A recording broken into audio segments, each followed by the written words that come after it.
বিশ্বনবী মেরাজে গেলেন, মেরাজ থেকে ফিরে আসলেন। বিশ্বনবী বর্ণনা করলেন, আমি বাইতুল মাকদাস দেখেছি মাঝরাতে, লক্ষাধিক নবীকে নিয়ে নামাজের ইমামতি করেছি, 7 আকাশ দেখেছি, আল্লাহর আরশ দেখেছি, আল্লাহর সাথে কথা বলেছি, আবার ফজরের আগেই মক্কায় ফিরে এসেছি। সবাইকে খাইছে মোহাম্মদের মাথার তার ছিঁড়ে গেছে, নাউজুবিল্লাহ পড়ে। আবু জাহেল, উতবা, সাইবা সবাই মিলে একটা সুযোগ পেল, বলল এতদিন আমরা আবু বকররে বুঝাইতে পারি না, আজকে মোহাম্মদ যে গাঞ্জাখুরি কথা বলে এটা বললে আবু বকররে আমাদের দলে নিয়ে আসা যাবে। সবাই সাইয়েদনা আবু বকরের কাছে যায়, যে বলে আবু বকর জানো নাকি তোমার নবী নতুন কথা আমদানি করেছে? কি বলেছে আমার নবী? তোমার নবী বলে মাঝরাতে বাইতুল মাকদাস গিয়েছে। বাইতুল মাকদাসে তখন দ্রুতগামী ঘোড়া দিয়ে ছুটলেও যেতে লাগে 15 দিন।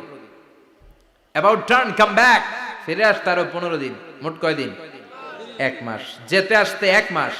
তোমার নবী মাঝরাতে নাকি বাইতুল মুকাদ্দাসে ইমামতি করছে, 7 আকাশ ঘুরেছে, আল্লাহর আরশ দেখেছে, আল্লাহর সাথে কথা বলেছে, আবার ভোর হওয়ার আগে নাকি মক্কার জমিনে ফিরে এসেছে। আবু বকর বললেন আসলেই কি আমার নবী এই কথা কইছে? সবাই এক বাক্যে বলে হ্যাঁ, তোমার নবী মুহাম্মদ এই কথা বলেছে। আবু বকর দ্ব্যর্থহীন কণ্ঠে ঘোষণা করে দিলেন, আমার নবী যদি এই কথা বলে থাকে, আমার নবী সত্য বলেছে, সত্য বলেছে, তিনি কখনো মিথ্যা বলতে পারে। বিশ্বনবী খুশি হয়ে গেলেন, সাইয়েদনা আবু বকরের জন্য দোয়া করে দিলেন, আর বললেন আবু বকর আনতা লাস্তা আবু বকর ফাকাত, আজকে থেকে তুমি শুধু আবু বকর নও, আজকে থেকে তুমি আবু বকর সিদ্দিক। সিদ্দিক সত্য গ্রহণে, সত্য প্রকাশে, সত্য মানার ক্ষেত্রে আপোষহীন, কোনো আপোষ নাই। চিল্লায় এখন ঠিক কিনা? সে আল্লাহ বললেন ওয়াযকুর ফিল কিতাবি ইব্রাহিম ইন্নাহু কানা সিদ্দিকান নাবিয়্যা। ও নবী, আপনার এই কোরআনের ভেতরে আমার খলিলের নামটা রাখেন, কারণ আমার খলিল যেন তেন কোনো নবী নয়, সাধারণ পয়গম্বর নয়, আমার নবী ইব্রাহিম হলো সিদ্দিক, সত্য প্রকাশে আপোষহীন। এজন্য আল্লাহ খুশি হয়ে ওনার একটা টাইটেল দিলেন, টাইটেলটা হলো খলিল। ওয়াত্তাখাযাল্লাহু ইব্রাহিমা, চিল্লায় বলেন ওয়াত্তাখাযাল্লাহু ইব্রাহিমা, আমি ইব্রাহিমকে খলিল বানিয়েছি। খলিল মানে দোস্ত। খলিল মানে কি? আল্লাহ দুনিয়ার একজনের দোস্ত ডাকে, কি মজার ব্যাপার, কেমন লাগে তার কাছে শুনতে? সুবহানাল্লাহ কইবেন না? ওনারে বানাইলেন খলিল, আর বিশ্বনবীরে বানাইলেন হাবিব। সুবহানাল্লাহ পড়েন। বাপ বেটা সব নিয়ে গেছে।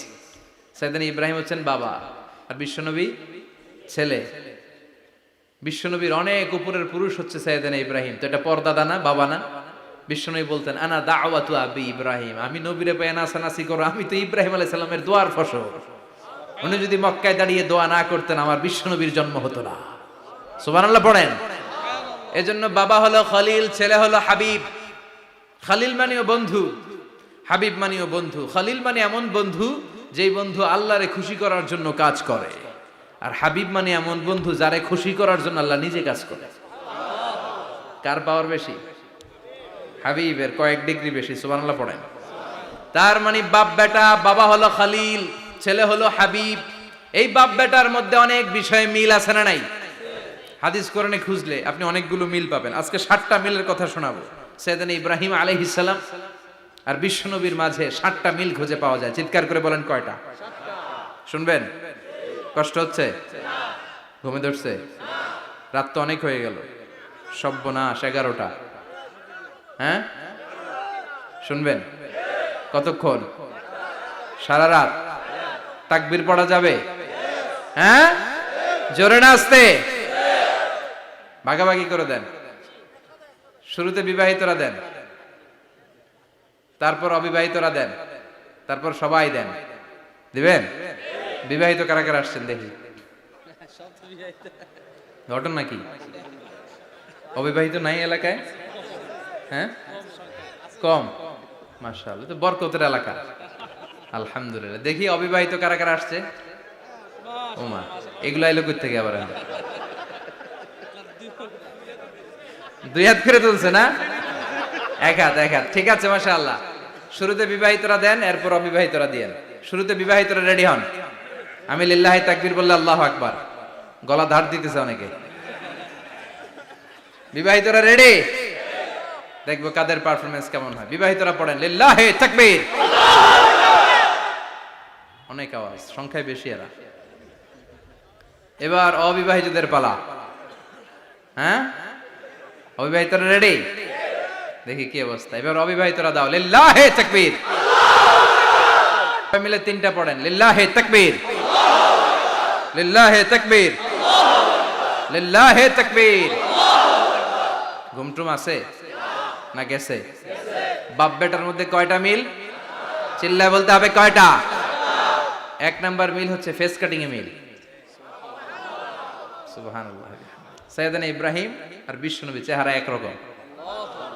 বিশ্বনবী যখন মেরাজ রজনীতে আকাশে গেলেন, এক এক আসমানে এক এক নবীর সাথে দেখা, এক আসমানে সাইয়েদনা ইব্রাহিমের সাথে দেখা। মেরাজ শেষ করে যখন সাহাবীদের কাছে বর্ণনা করছেন কোন নবীর চেহারা দেখতে কিরকম, বিশ্বনবী বললেন আম্মা ইব্রাহিম, বুখারীর বর্ণনা, আম্মা ইব্রাহিম ফানজুরু ইলা সাহিবিকুম। আর ইব্রাহিম নবীর চেহারা কেমন জানতে চাও? জানতে হলে আমি বিশ্বনবীর দিকে তাকাও। আমার চেহারা দেখতে যেমন, আমার বাবা সাইয়েদনা ইব্রাহিমের চেহারা প্রায় হুবহু এরকম। তার মানে এক নম্বরে কোন দিকে মিল? চেহারাতে মিল, ফেস কাটিং এ মিল। চিল্লায় কোন ঠিক কিনা? দুই নম্বরে উসওয়ায়ে হাসানা। দুই নবীর ক্ষেত্রে উসওয়ায়ে হাসানা শব্দ কোরআনে ব্যবহার করেছে কে? লাকাদ কানা লাকুম ফি রাসূলিল্লাহি উসওয়াতুন হাসানা। তোমাদের জন্য বিশ্বনবীর জীবনীর ভেতরে উত্তম আদর্শ আছে না নাই? আবার ইব্রাহিমের ক্ষেত্রে বললেন কদ কানাত লাকুম উসওয়াতুন হাসানাতুন ফি ইব্রাহিম। বিশ্বনবীর জীবনীতে যেমনি তোমাদের জন্য আদর্শ, সাইয়েদনা ইব্রাহিমের জীবনীতেও। সুবহানাল্লাহ পড়ে। তার মানে বিশ্বনবীও মডেল, সাইয়েদনা ইব্রাহিমও মডেল। নাকি শাহরুখ খান আমাদের মডেল? ইমরান খান, জর্দা খান, কেউ আমাদের মডেল? নায়ক নায়িকা, গায়ক গায়িকা, ক্রিকেটার, সেলিব্রিটি, ডান্সার একটাও আমাদের মডেল হতে পারে? কোন কবিরা আমাদের মডেল? আমাদের মডেল হলো নবীরা। চিল্লায় বলেন ঠিক কিনা? কবিরা এক একজন এক এক দিকে যায়, এক একজন এক এক কথা বলে। আউলা ঝাউলা চুল নিয়ে চলে, যার মাথা দিয়ে যেটা বেরোয় সেটা বলে। কিন্তু একজন নবী যেটা বলে অন্য নবী বিপরীত বলে না। কারণ কবিরা কথা বলে তাদের মন মস্তিষ্ক প্রসূত কথা থেকে, আর সব নবীদের কথা আসে একটা হেডকোয়ার্টার থেকে। হেডকোয়ার্টারটা কার? কোন নবী বলছে আল্লাহ একজন, আরেক নবী বলছে না দুইজন হতে পারে। কোন নবী বলেছে আখেরাত আছে, আরেক নবী আইসা বলছে নাও থাকতে পারে। এরকম কইছে? কারণ কবিদের মতো ওনারা মাথায় যা আসে পাগলের মতো তাই বলে না। তাদের মাথায় কথা আসে একটা হেডকোয়ার্টার থেকে। চিল্লায় বলেন হেডকোয়ার্টারটা কার? আল্লাহ বললেন উসওয়ায়ে হাসানা, বিশ্বনবীও তোমাদের জন্য আদর্শ, সাইয়েদনা ইব্রাহিম আদর্শ। তার মানে আদর্শিক দিক থেকে দুই নবীর মিল আছে না নাই? তিন নাম্বার, দুইজন নবী উলুল আজমি মিনার রুসুল। এই পৃথিবীতে পাঁচজন নবীকে আল্লাহ শ্রেষ্ঠ নবী বলেছেন। নূহ আলাইহিস সালাম, ইব্রাহিম আলাইহিস সালাম, মূসা আলাইহিস সালাম, ঈসা আলাইহিস সালাম, বিশ্বনবী মুহাম্মদ রাসূলুল্লাহ সাল্লাল্লাহু আলাইহি ওয়াসাল্লাম। এই পাঁচজনের ভিতরে বাপ বেটা আছে না নাই? কথা কর। চার নাম্বার মিল হলো বাপ বেটা দুইজনই কাবা বানিয়েছে। আল্লাহু আকবার। সাইয়েদনা ইব্রাহিম বানিয়েছে বয়স্ক অবস্থায়, বিশ্বনবী বানিয়েছেন শৈশবকালে। পড়েন সুবহানাল্লাহ। বিশ্বনবীর বয়স মাত্র 10 বছর। কয় বছর? 10 বছর বয়স আমরা লুঙ্গিও পড়তাম না। কথা কন। ছোট বাচ্চারা অনেক সময় এই বয়সে লুঙ্গি খুলে ফেলায় না? গরমকাল আসলে লুঙ্গিগুলা সব খালের সামনে থুইয়া ডুবায়, চোখগুলা লাল করে এরপরে বাইরে। আছে না নাই? কিন্তু বিশ্বনবী লুঙ্গি খোলেন না, লুঙ্গি পড়ে থাকে। কাবা ঘর নির্মাণের কাজ শুরু হলো, বিশ্বনবী পাথর টানতে শুরু করলেন। বিশ্বনবীর বয়সের 8-10 বছরের ছোট বাচ্চারা সবগুলা লুঙ্গি খুইলা কাঁধে লইছে। সব বাচ্চারা লুঙ্গি খুলে কাঁধে নিয়েছে, আর ওই কাঁধের লুঙ্গির উপরে পাথর নিয়েছে যাতে ব্যথা না পায়। বুদ্ধি আছে। লুঙ্গি খুলে কাঁধে রেখেছে, কাঁধের উপরে পাথর রেখেছে। কিন্তু বিশ্বনবী, সবাই পাথর টানে একটা, বিশ্বনবী টানে দুইটা, কিন্তু বিশ্বনবী লুঙ্গি খোলে না। কি নবী ছিলেন, কি লাজুক ছিলেন। এখন আমাদের মধ্যে লাজুকতা নাই। বাবা ছেলে মেয়ে সব মিলে একসাথে হিন্দি সিরিয়াল দেখে, এরকম ফ্যামিলিও আছে না নাই? লাজুকতা হারাতে বসেছি। আল হায়াউ শু'বাতুম মিনাল ঈমান।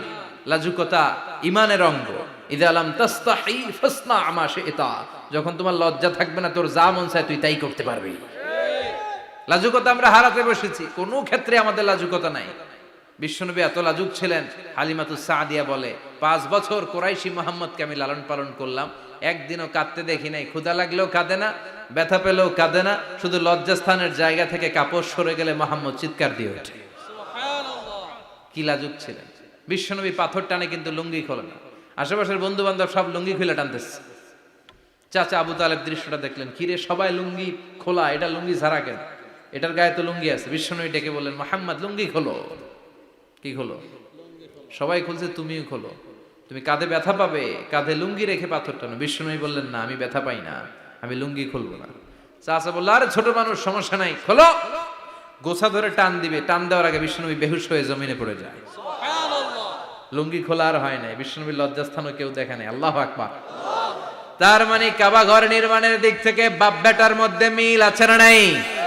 সাইয়েদনা ইব্রাহিম কাবা বানালেন বয়স্ক অবস্থায়, বিশ্বনবী বানালেন শৈশবকালে। পড়েন সুবহানাল্লাহ। এরপর 6 নম্বরে মিল হলো, বাপ বেটা দুইজনেই ইসলামের কারণে, কোরআনের দাওয়াত দেওয়ার কারণে ঘর ছাড়া হয়েছে। সাইয়েদনা ইব্রাহিমও ঘর ছাড়া, বিশ্বনবী ঘর ছাড়া হলেন, মক্কা থেকে গেলেন মদিনায়। কিন্তু সাইয়েদনা ইব্রাহিমের ঘর ছাড়াটা এত সহজ না। উনি জন্মেছিলেন ইরাকের। ইনশাআল্লাহ পড়েন। এজন্য বাপ বেটার 6 নাম্বার মিল, বাপ বেটা দুজনই ঘর ছাড়া, বাপ বেটা দুইজনই জন্মস্থান ছাড়া। বিশ্বনবী মক্কা থেকে মদিনায়, আর সাইয়েদনা ইব্রাহিম নিজ এলাকা বাবেল থেকে গোটা বিশ্বের আনাচে কানাচে। চিল্লায় বলেন ঠিক কিনা? 6 নাম্বার মিল, বিশ্বনবী বললেন, ইন্নী হারামতুল মদিনা কামা হারামা ইব্রাহিম মক্কা। আমি মদিনাকে হারাম ঘোষণা করেছি যেমনি সাইয়েদনা ইব্রাহিম মক্কারে হারাম ঘোষণা করেছে। আপনারা যারা হজ উমরা করেছেন তারা জানবেন, মক্কা মদিনার চারিদিকে একটা বাউন্ডারি আছে, এটার বলে হুদুদুল হারাম। পিলার আছে, ওই পিলারে লেখা হুদুদুল হারাম। কি লেখা? এইখানে মারামারি, ঘুষাঘুষি, কিলাকিলি সব হারাম। খুন করেও যদি, সৌদিতে খুন হয় না, কথা কয় না? সৌদি আরবে ধর্ষণ হয় না? হয়তো কম হয়, খুন হয় না? হয়। কোন খুনিও যদি এই হুদুদুল হারামের ভিতরে ঢুকে, পুলিশ ওরে মারতে পারবে না। ওরে ভুলায় ভালায় ফুসলায় বাইরে নিয়ে মাইর। হুদুদুল হারামের বাইরে নিয়ে মাইর, ভিতরে মারামারি করা যাবে? তো এই যে হুদুদুল হারামের বাউন্ডারিটা, মদিনারটা দিয়েছেন, ঠিক করে দিয়েছেন বিশ্বনবী, আর মক্কারটা দিয়েছেন সাইয়েদনা ইব্রাহিম। বাপ বেটা মিল আছে না নাই? এরপরে বাপ বেটার মধ্যে 7 নম্বরে মিল হলো, বাপ বেটার একজন হলো সব নবীদের নেতা, আর একজন হলো সব নবীদের পিতা। একজন সব নবীদের নেতা বিশ্বনবী, ঠিক কিনা? আরেকজন সব নবীদের পিতা সাইয়েদনা। এই জন্য আমরা যখন শেষ বৈঠকে নামাজের শেষ বৈঠকে যখন সালাম ফেরার জন্য প্রস্তুতি নেই, তার আগে বাপ বেটা দুইজনের উপরে সালাম আছে না নাই? একটা দুরুদ আছে না নাই? দুরুদের নাম দুরুদে আল্লাহুম্মা সাল্লি আলা মুহাম্মদ ওয়া আলা আলি মুহাম্মদ কামা সাল্লাইতা আলা ইব্রাহিম ওয়া আলা আলি ইব্রাহিম ইন্নাকা হামিদুম মাজিদ। আল্লাহ সাইয়েদনা ইব্রাহিম ও তার বংশের উপর যেমনি রহমত প্রেরণ করেছেন, বিশ্বনবী ও তার বংশের উপর রহমত নাজিল করে। আল্লাহুম্মা বারিক আলা মুহাম্মদ ওয়া আলা আলি মুহাম্মদ কামা বারাকতা আলা ইব্রাহিম ওয়া আলা আলি ইব্রাহিম ইন্নাকা হামিদুম মাজিদ। ও আল্লাহ, সাইয়েদনা ইব্রাহিমের বংশের উপর এবং তার উপর যেমনি বরকত নাজিল করেছেন, বিশ্বনবী ও তার বংশের উপর তেমনি বরকত নাজিল করে। দেখেন, দুইজনের কথাই আছে, বিশ্বনবীর কথাও আছে, সাইয়েদনা ইব্রাহিমের কথাও আছে। এই 7টা দিক থেকে বাপ বেটার মধ্যে মিল রেখেছে কে? আর আল্লাহ বললেন, এই ফ্যামিলিতে আমি কিতাবও দিয়েছি, নবুয়তও দিয়েছি। ওয়াজআলনা ফি যুররিয়াতিহিন নুবুওয়াতা ওয়াল কিতাব। সাইয়েদনা ইব্রাহিমের ফ্যামিলির ভেতরে আমি নবুয়ত দিয়েছি, কিতাব দিয়েছি। এই পৃথিবীতে যত নবীর নাম আপনি বলবেন, সবগুলো সাইয়েদনা ইব্রাহিমের নাতিপুতি। লক্ষাধিক নবী পৃথিবীতে, 5-7 জন ছাড়া। কজন ছাড়া? উপরের 5-7 জন ছাড়া যত নবী আপনি নাম বলতে পারবেন, যাদের নাম জানি কিংবা জানি না, সব সাইয়েদনা ইব্রাহিমের বংশধর, ওনার নাতিপুতি। ওনার আল্লাহ 86 বছর বয়সে দিলেন সাইয়েদনা ইসমাইল আলাইহিস সালামকে। ওনার বয়স যখন 100 তখন দিলেন সাইয়েদনা ইসহাক আলাইহিস সালামকে। তাহলে ওনার প্রথম ছেলের নাম, দ্বিতীয় ছেলে, আওয়াজ করে বলেন প্রথমটা দ্বিতীয়টা ইসহাক। দুর্ভাগ্যজনক হলেও সত্য, ইসমাইলের চেনে কোনো নবী আল্লাহ দেন নাই, কোনো নবী নাই। সব নবী এই চেনে হাজার হাজার লক্ষাধিক নবী খালি ইসহাকের বংশে নামে, এই বংশে কোনো নবী নাই। আর এই বংশের নবীরা প্রজন্মের পর প্রজন্ম একে অপরকে বলে যায়, সব শেষে কিন্তু একজন নবী আসবে, ওইটা হবে শ্রেষ্ঠ নবী, বিশ্ব নবী, ঠিক কি না? একের পর এক নবুয়ত আল্লাহ এই চেনে দিলেন। ইসহাকের চেইনে সাইয়েদনা ইসমাইলের চেইনে কোনো নবী নাই। এত নবী এখানে এসেছে, এরা ভেবেই নিয়েছে ওই যে শেষ নবী যেটা শ্রেষ্ঠ নবী এটাও এখানেই আসবে। কিন্তু আস্তে আস্তে হাজার হাজার লক্ষাধিক নবী আল্লাহ এইখানে পাঠিয়ে সাইয়েদনা ঈসা আলাইহিস সালামের পরে আল্লাহ স্টপ মেরে দিলেন। স্টপ মেরে দিয়ে 570 বছর পরে শ্রেষ্ঠ নবীটারে আল্লাহ এই চেনে পাঠিয়ে দিলেন। এজন্য আমরা হচ্ছি বানি ইসমাইল। আমরা কি? বিশ্বনবী হচ্ছেন বানি ইসমাইল, বিশ্বনবী কি? আর এরা হচ্ছেন বানি Israil. Changing the leadership from বানি ইসরাইল টু বানি ইসমাইল। এজন্য অহংকারকারীদের পরিণাম শুভ হয় না। এরা নবী পেতে পেতে এই প্রজন্ম অহংকারী হয়ে উঠেছিল আর গালি দিচ্ছিল এই চেইনটা আটকুরা চেইন, নবী আসার দিক থেকে এই চেইনে কোনো নবী নাই, সব নবী এই চেইনে আমরা পাই, আর শ্রেষ্ঠ যে নবীটা আসবে সেটাও এই চেইনে আসবে। আল্লাহ কয় না, আমি খেলা উল্টায় দিব, সব নবী এখানে পাঠালেও শেষ নবী আমি এখানে পাঠাবো না। শেষ নবী আল্লাহ তাআলা সাইয়েদনা ইসমাইলের চেইনে পাঠিয়ে দিয়েছেন। চিৎকার করে পড়েন আল্লাহু আকবার। পৃথিবীর সর্বশ্রেষ্ঠ তিনটা ধর্ম, ইহুদিবাদ, খ্রিস্টবাদ আর ইসলাম, এই তিন ধর্মের উৎপত্তি হচ্ছে সাইয়েদনা ইব্রাহিম থেকে। এজন্য এই তিনটা ধর্মকে একসাথে বলে আব্রাহামেটিক ফেইথ, কম্পারেটিভ রিলিজিয়ন। তুলনামূলক ধর্মতত্ত্ব নিয়ে যাদের পড়াশোনা আছে তারা জানবেন এই তিনটা ধর্মই আল্লাহর দেয়া। কিন্তু ইহুদিবাদ আর খ্রিস্টবাদ আল্লাহর দেয়া শরীয়তের উপর চলতে পারে নাই, শুধু চলতে পেরেছে ইসলাম। চিল্লা এখন ঠিক কিনা? এই জন্য প্রতি নামাজে আমরা বলি গায়রিল মাগদুবি আলাইহিম ওয়ালাদ-দাল্লিন। ও আল্লাহ, যারা মাগদুব মানে ইহুদিরা, তাদের পথে আমরা হাঁটতে চাই না। আবার যারা দল্লিন পথভ্রষ্ট খ্রিস্টানদের পথেও আমরা হাঁটতে চাই না। আমরা হাঁটতে চাই ইসলামের পথে, ঠিক কিনা? আমরা যদি হাঁটতে যেয়ে পথ ভুলে যাই, পথ দেখিয়ে দেয় কে?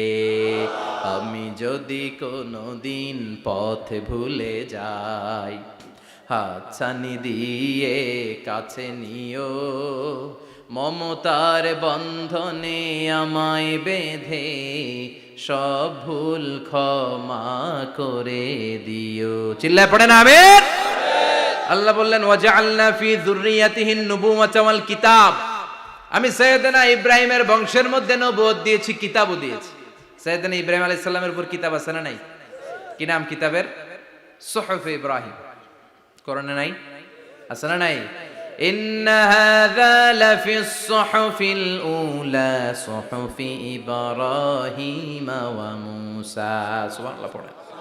অনেক আল্লাহ কিতাব দিয়েছে, নবুয়ত দিয়েছে, সব নবীদের বাবা বানিয়েছে। ওনার উপাধি হচ্ছে আবুল আম্বিয়া। আবার ওনার নামে আল্লাহর কোরআনের ভেতরে 114 সূরার একটা সূরা আছে না নাই? সূরাটার নাম সবাই কোন? আলিফ লাম রা।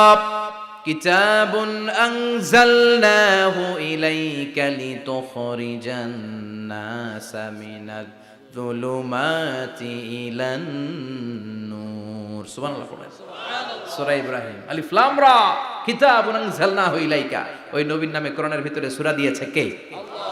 আবার আল্লাহ বললেন গোলাম জেনে রাখো উনি তোমাদেরকে মুসলমান নামকরণ করেছেন, তাই ইসলামে যারা অন্তর্ভুক্ত হবে সব মুসলমানদের পিতা আমি আল্লাহ তারা নির্বাচিত করেছি। মিল্লাত আবিকুম ইব্রাহিম হুয়া সাম্মাকুমুল মুসলিমিন। আওয়াজ করে বলেন মুসলিম জাতির পিতার নাম কি? আমাদের জাতির পিতা কেডা? সবাই কোন? মনে থাকবে না ভুল করবেন? ভুল করবেন? জাতির পিতা কে? চিল্লায় বলেন জাতির পিতা কে? মিল্লাত আবিকুম ইব্রাহিম ওয়া সাম্মাকুমুল মুসলিমিন, যিনি তোমাদেরকে মুসলমান বলে অভিহিত করেছে। আবার আল্লাহ বললেন ইব্রাহিম সবাইরে তুমি মুসলমান নাম রাখলে তুমি মুসলমান হও। আসলিম ক্বালা আসলামতু লিরাব্বিল আলামিন, বলতে দেরি কালিমা পড়ে মুসলমান হতে দেরি নাই। চিল্লায় পড়েন আল্লাহু আকবার। আবার আল্লাহ বলে আমার নবী ইব্রাহিম এমন নবী, এই নবীর মতো বিনয়ী নবী নাই। ইন্না ইব্রাহিম লাহালিমুন আওয়াহুম মুনীব।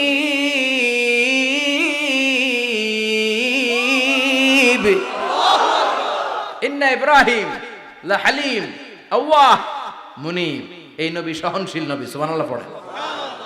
সহনশীলতার কোনো অভাব নাই, যেটার অভাব আমাদের মধ্যে সবচেয়ে বেশি। কথা কন, আমাদের বাংলাদেশিদের মধ্যে সহনশীলতার অভাব আছে না নাই?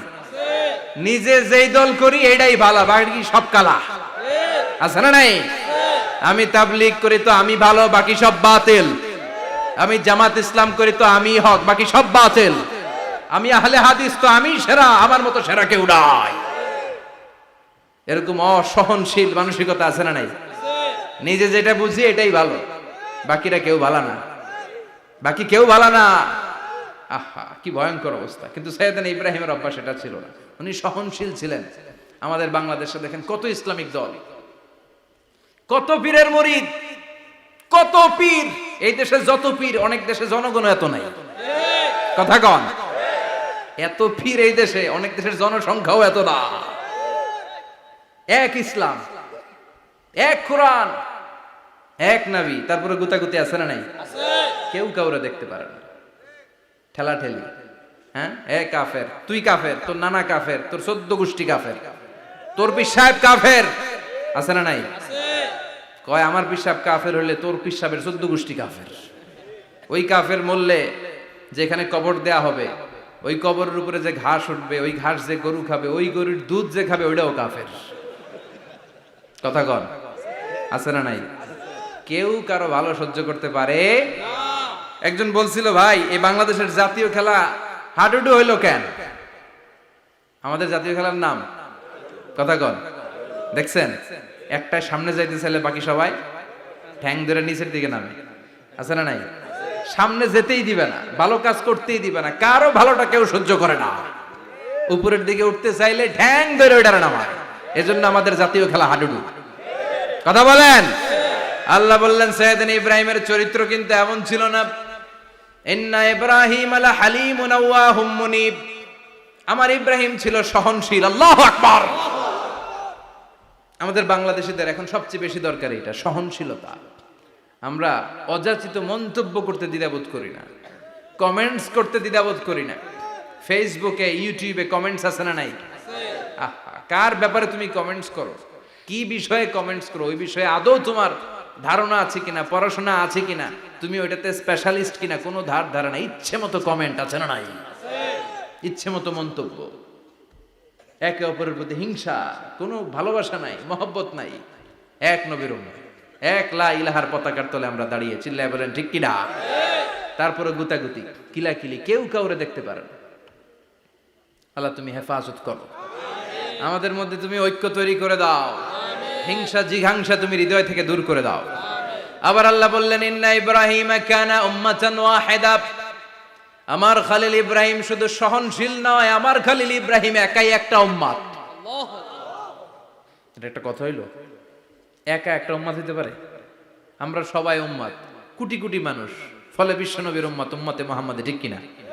একজন কি একটা উম্মত হইতে পারে? আল্লাহ বলেন ইব্রাহিম এমন নবী, একাই একটা উম্মত। সুবহানাল্লাহ পড়ে। ইন্না ইব্রাহিম কানা উম্মা ওয়াহিদার, কারণ উনি যখন জমিনে ছিলেন একটা লোক আল্লাহর নাম নেয়ার মতো ছিল না, সব ছিল মুশরিক। উনি ছাড়া সব মুশরিক। উনি ছিলেন মুওয়াহহিদ, তাওহীদের পক্ষে। উনি ছাড়া পৃথিবীতে তখন যারা ছিল সব ছিল তাওহীদের বিপক্ষে, মানে মুশরিক। আল্লাহ বুঝাতে চাইলেন পুরো মুশরিক গোষ্ঠী একটা উম্মত, আমার ইব্রাহিম খলিল একাই আরেক উম্মত। ইন্না ইব্রাহিম কানা উম্মাতান ওয়াহিদা। সাইয়েদনা ইব্রাহিমের সময়কালে মুসলমান বলতে কেউ ছিল না, উনি একা ছাড়া। তার মানে গোটা বিশ্বের সব মুশরিক মিলে একা একটা উম্মত, সাইয়েদনা ইব্রাহিম নিজে নিজে একটা উম্মত। কি পরীক্ষা করে, কিভাবে আল্লাহ ওনারে উত্তীর্ণ করেছেন। এজন্য খুশি হয়ে আল্লাহ ওনারে খালিল উপাধি দিয়েছেন। কথা কন, ওনার কিছু উপাধি আছে, একটা হচ্ছে সিদ্দিক। কি উপাধি? আমাদের অনেকের নাম আছে না? এদিকে আছে সিদ্দিক নামে কেউ? মাশাআল্লাহ আছে তো। সিদ্দিক মানে কি জানেন? হ্যাঁ, কথা কন। সত্যবাদী। শুধু সত্যবাদী না, সত্য প্রকাশে, সত্য গ্রহণে, সত্যের ব্যাপারে আপোষহীন, কোনো আপোষ করে না। চিল্লায় এখন ঠিক কিনা?